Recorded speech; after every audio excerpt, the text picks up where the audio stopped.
Criminal Investigations Division, the U.S. Marshals Task Force officers, and our outside agency partners executed several search warrants throughout the Bay Area.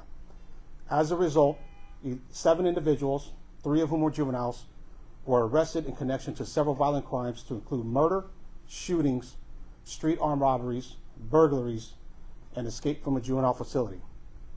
We seized 10 firearms, one of which was an assault-type pistol, a significant amount of U.S. currency, ammunition, and other evidence linked to the crime.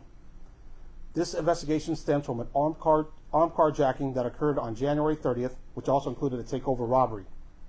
In addition, we believe the same group was involved in other violent crimes up until earlier this week.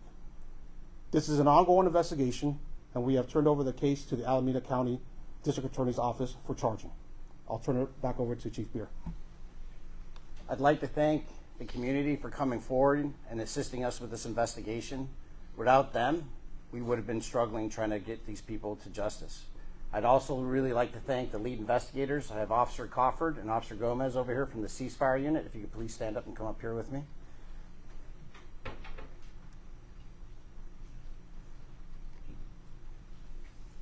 They did an excellent job over the course of a month conducting a very in-depth investigation, coordinating with multiple agencies.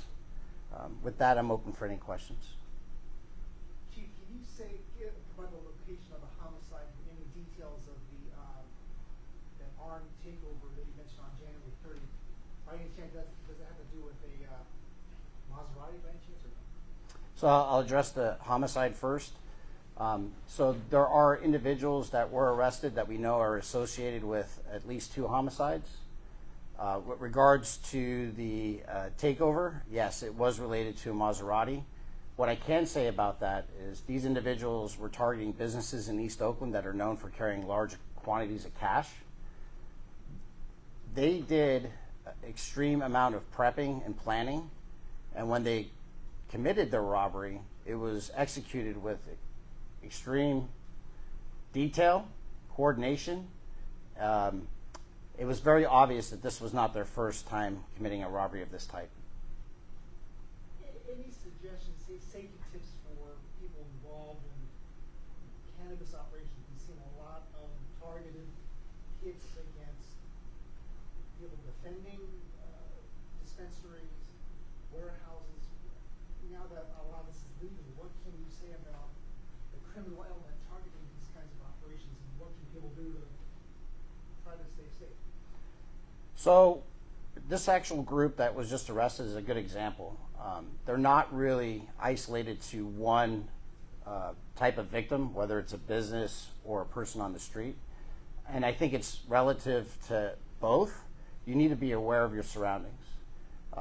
Understand that if someone is acting strange or something seems not normal, call the police department, report it. We've had numerous robberies and other violent crimes that were thwarted because of the community's involvement, to include business owners coming forward and cooperating with the police department. Do I speak Spanish? You speak Spanish? Un poquito. Can we do it in Spanish? Yeah. Oh. We'll do that in a second. Oh, okay. Any other additional questions? Well, we haven't seen something like this in a long time in Oakland. From the media's perspective, have you guys been seeing a lot of this? Unfortunately, yes. We've had numerous seizures within the last couple of years where multiple firearms have been recovered. Not just from long-term investigations, but actually street-level investigations, whether it be patrol, the task forces, or other units that are operating within the city. It's not uncommon to have an arsenal, and actually we've had more seizures where additional assault weapons, to include AK-47, AR-15s, explosives, to include automatic weapons being recovered from different crime scenes. But you're getting them off the street. We are. You talk about planning, extreme detail, coordination, yet 3 of these individuals arrested were juveniles, and you're also talking about an escape from a juvenile facility. We're talking about teenagers here. Can you just reflect on that for a moment, and what hopefully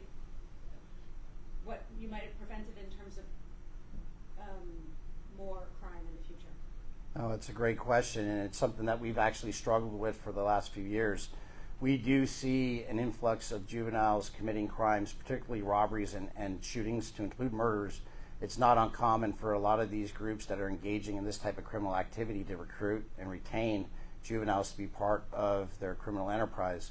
In this particular case, I can't go into details about it, but we do know that the juveniles involved were very active, not just in violence, but with robberies, street robberies, and the robbery that we just recently discussed.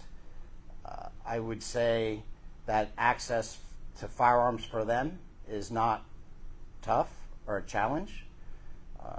This group obviously worked together as a unit to commit robberies, but for this particular group, and it's very similar to other groups, the juveniles would split off and do their own robberies separate, or they would team up with someone else within the group. This is not uncommon, unfortunately. That's a lot of pre-planning for a teenager. They sound smart. I would venture to say Maybe that not smart, traditional smart, but yeah, I would venture to say that it's not their first time. They've learned their tactics, techniques, and procedures evolve, and they've learned from their mistakes. And the more you do it, the better you get at it. And Chief, can you just speak on the gall of some suspects who think it's okay to shoot at your officers or run into patrol vehicles? We've seen a lot of that lately. Yeah, so I do want to thank the community, and I also want to thank the police officers of the Oakland Police Department. They are the hardest working police officers in the world. We will hold you accountable. We will arrest you. I think the two incidents that there's been 3 incidents within the last month and a half. All 3 have been taken into custody. I believe all 3 have been charged. Anytime there's violence within the community, whether it's a police officer or a community member, it's unacceptable, and that will become our priority. All right. Thank you all for joining us. Appreciate it tremendously.